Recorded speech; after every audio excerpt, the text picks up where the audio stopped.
স্কুলের ড্রেস, পিছনে টিফিনের বক্স দিয়ে সাথে তার মা রাস্তায় নেমেছে। ওই সন্তানটি বিপদে পড়তে পারে, গুলি খেতে পারে।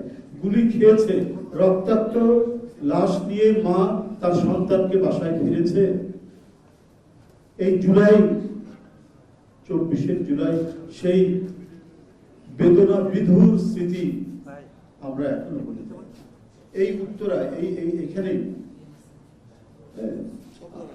মানে বিভিন্ন জায়গায় মানে বিপ্লবের আমি বলবো যে একটা চারণভূমি হিসাবে, একটা বিশাল স্কোয়ার হিসাবে যদি বলি তাহলে উত্তরা হচ্ছে অন্যতম। বিপুল মানুষের ঢল। আমি তখন জেলখানে, আমাকে 19 জুলাই প্রেস ক্লাব থেকে গ্রেপ্তার করে নিয়ে গেল। ঝিরিঝিরি টেলিভিশন তার দেয় না, ওই শুধু বিটিভি দেখা যায়, এরকম যে একটি টেলিভিশন কোনো কোনো মন্দির রুমে থাকে, ওখানে ঝিরিঝিরি ভাবে দেখছি।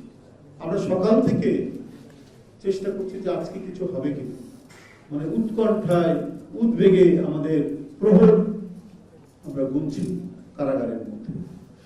4 তারিখের ঘটনা পড়ব, 3 তারিখে আমাদেরকে রিমান্ড সহ আমি, আমাদের আরো অনেক সিনিয়র নেতা, নজরুল ইসলাম খান, অর্থমন্ত্রী আমির হোসেন মাহমুদ চৌধুরী, ওনারাও আছেন। তো আমাদেরকে নিয়ে আসবো 3 তারিখে। তারপরে 4 তারিখের বিভিন্ন জায়গায় ঘটনা আমরা শুনছি যে কোনো জায়গায় জেল ভেঙে কয়েদিরা চলে গেছেন, কোথাও থানায় আক্রমণ হয়েছে, কোথাও বাবুর্চি মারা যাচ্ছেন ছাত্রদের সাথে, সবজি বিক্রেতা মারা যাচ্ছেন যাত্রাবাড়িতে, সাংবাদিক মারা যাচ্ছেন যাত্রাবাড়ির কাজলা। আর এই উত্তরায় অসংখ্য শিশু কিশোরের মধ্যে উল্লেখযোগ্য একটি মৃত্যু, একজনের শহীদ হওয়া।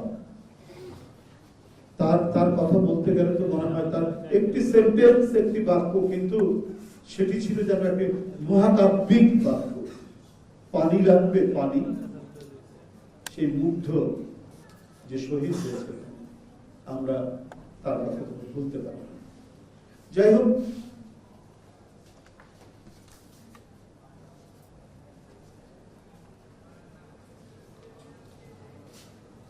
এই ঘটনা হয়েছে এবং এদের আত্মত্যাগের বিনিময়ে একজন ভয়ঙ্কর দানব রাষ্ট্র ক্ষমতায় টিকেছিলেন। জোর করে সমস্ত প্রতিষ্ঠানকে ভেঙে, কি নির্বাচন কমিশন, বিভিন্ন ডেমোক্রেটিক ইনস্টিটিউশন, গণতন্ত্র যেখান থেকে শক্তিশালী হয়, জুডিশিয়ারি, ইলেকশন কমিশন, তারপর মিডিয়া, সবকিছুকে ভেঙে তছনছ করে দিয়েছে। উনি যা বলবেন মিডিয়ায় তাই প্রচার করতে হবে। সমস্ত মিডিয়া নিয়ন্ত্রিত। ফ্যাসিস্টরা তাই করে, প্রত্যেকটি দেশে তাই করে, আমাদের এখানেও তাই হচ্ছে। বিচার বিভাগ কোনো স্বাধীনতা নেই। সরকারের দপ্তর থেকে যে রায় যায় সেই রায় পাঠ করে শোনান। নির্বাচন কমিশন প্রহসনের নির্বাচন করতে করতে মানে এটি একটি তামাশার পাত্র হচ্ছে। এগুলো তো হচ্ছে প্রতিষ্ঠান ধ্বংস করা, এবং এই প্রতিষ্ঠান ধ্বংস করে চিরদিন ক্ষমতায় থাকবেন বলে রাজনৈতিক দল যারা গণতন্ত্রের জন্য লড়াই করছে তাদেরকে নিশ্চিন্ত করতে সমস্ত উদ্যোগ নিয়েছে। বেগম খালেদা জিয়া একটা জরাজীর্ণ একটি কারাগারের মধ্যে তাকে রেখে দেওয়া হয়েছে। অসুস্থতায়, জরা ব্যাধিতে পূর্তিদস্ত করার জন্য, বিপন্ন করার জন্য। এ হলো কাজ নাই করা। হিটলারও তাই করেছেন। ওয়ান পার্টি সিস্টেম যে সমস্ত দেশে আছে, সেই সমস্ত দেশে ঠিক একই যে কায়দা অবলম্বন করা হয়, যে প্রসেস অবলম্বন করা হয়, এখানেও তাই।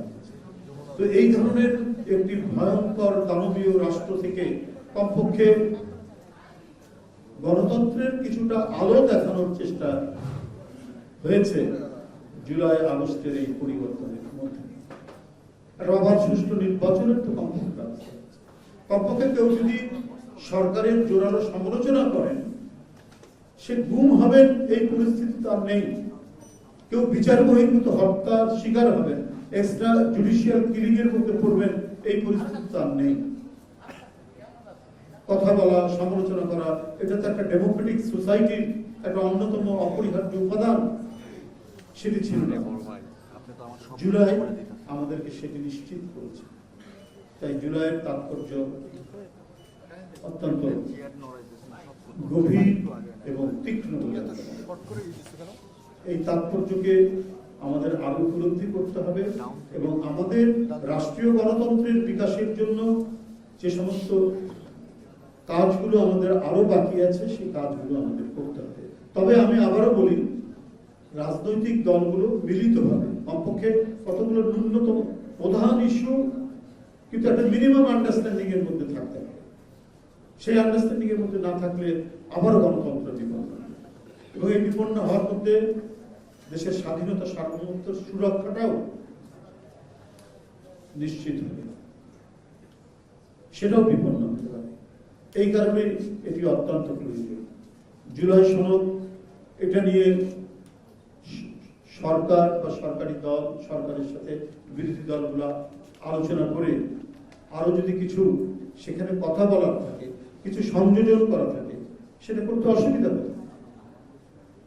সেটা করে যেগুলো আইনীকরণ করা দরকার পার্লামেন্টে, যেগুলো কি বলে যে সংবিধান সংশোধন করা দরকার, সেগুলো করে আমাদেরকে জুলাই সনদকে প্রতিষ্ঠা করতে হবে।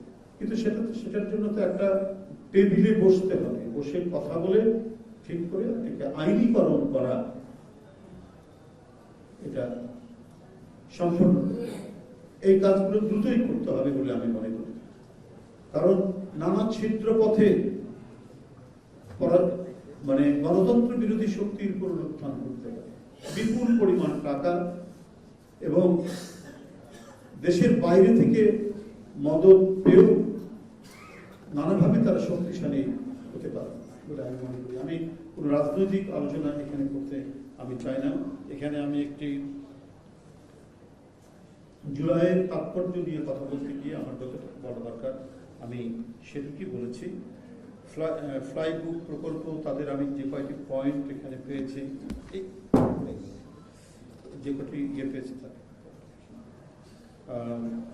এটা আমি মনে করি একবারে অপরিহার্য অংশ শুধু নয়, আমাদের শিক্ষা ব্যবস্থায়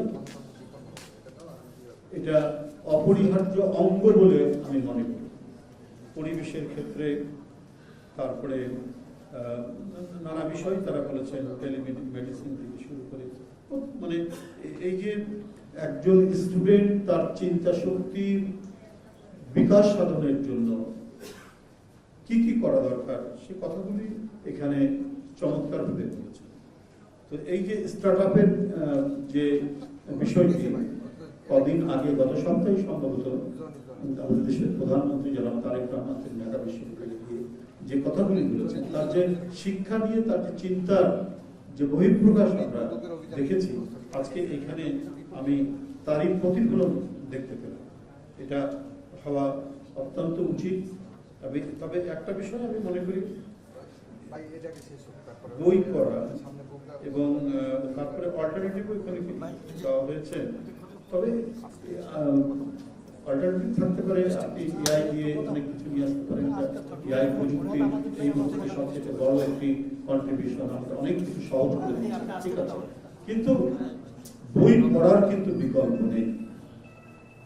আপনার পড়া মানে আপনি এটাকে রেকর্ড করে নানাভাবে শুনে শুনে মনে রাখতে পারেন, কিন্তু এটার চাইতে আমার মনে হয় আপনার মস্তিষ্কে চিরস্থায়ী দাগ ফেলার জন্য এখনো বোধহয় বই পড়ার বিকল্প কিছু আছে বলে আমি মনে করি। আমি ডেনমার্ক থেকে, কোপেনহেগেন থেকে জার্মান গিয়েছিলাম ট্রেনে, মানে ইউরোপটা দেখতে দেখতে যাবো বলে, মাঝখানে ফেরিও পাওয়া হয়েছে। তো আমার পাশে কয়েকজন ইউরোপিয়ান বসে আছেন, ভাই তিনি ডেনিশ হবেন, না হলে জার্মান হবেন, মানে যে কটা দেশ পড়ে আর কি, তাদের কেউ না কেউ হবে। 2-3 জন বসেছিলেন, 2-3 জনের হাতেই বই, ডেনিশ ভাষায় লেখা অথবা জার্মান ভাষায় লেখা, আমি বুঝতে পারলাম না।